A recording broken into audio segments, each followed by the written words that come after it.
Yaa kaadhimaa koo Libaanoon ka'ii na bira koottu weedduu caalu boqonnaa 4 lakkoofsa 8.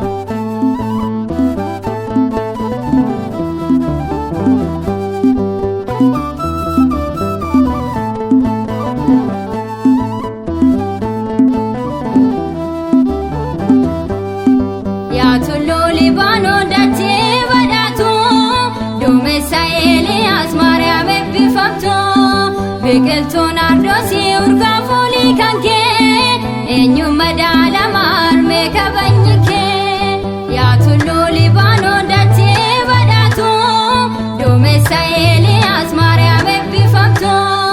Biqiltuun ardoosii urgaa foolii kan kee eenyummaa madaala marmee kabajni kee.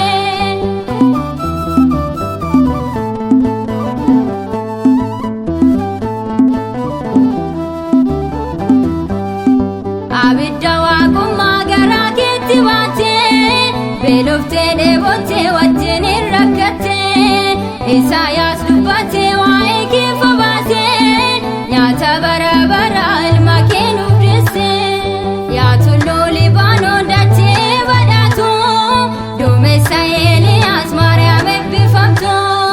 Biqiltuun ardoosii urgaa foolii kan kee eenyummaa madaala marmee kabajni kee.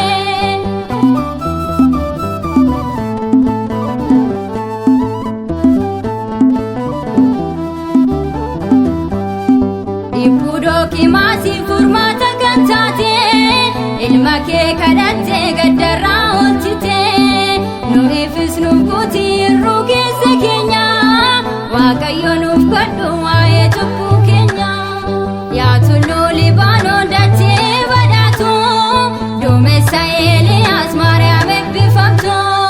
Biqiltuun ardoosii urgaa foolii kan kee eenyummaa madaala marmee kabajni kee.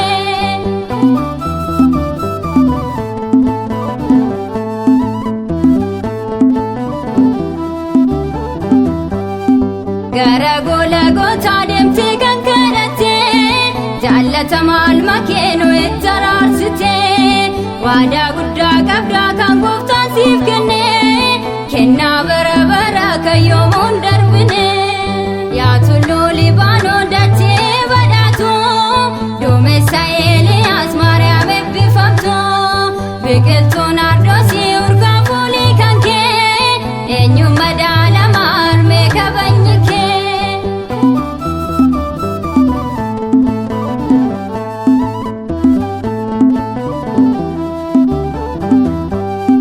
Mirga ilma keetii ati kan daawwattu araarsummaa keetiin hunda kan daawwattu inni kufeen abdii si godhatee beela'aan hin kufa maqaa kee waammatee yaa tulluu Libaanoon dachee badhaatu duumessa Eeliyaas Maariyaam eebbifamtu.